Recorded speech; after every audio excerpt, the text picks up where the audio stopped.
Hello everyone, welcome back to our mini blog. तर हा mini blog आहे संडेचा आणि तुम्ही बघू शकताय आज तुम्हाला कसं सिया वाटतंय? दिसत नाहीये, तर ती कुठे आहे हे तुम्हाला पुढे कळेलच.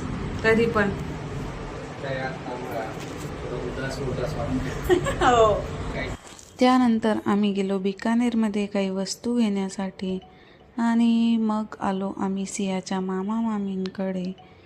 तर सियाला भेटण्यासाठी तिचे आजी बाबा आलेले आहेत, म्हणजेच माझे मम्मी पप्पा. मागे ती आजारी होती, सो तिला भेटण्यासाठी ते धावपळ करत आलेच. आणि इकडे सिया काहीही खाताना खाली पाडत असते, तर सगळेजण तिला कणाकणाचं महत्त्व पटवून देत होते आणि ती बघा कशी ऐकत होती. आणि त्यानंतर आम्ही निघालो माऊलींच्या पालखीचं दर्शन घेण्यासाठी.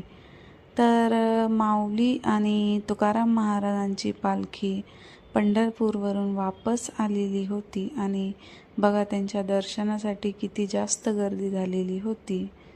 तर इथे आम्ही दर्शन घेतलं आणि थँक्स फॉर वॉचिंग.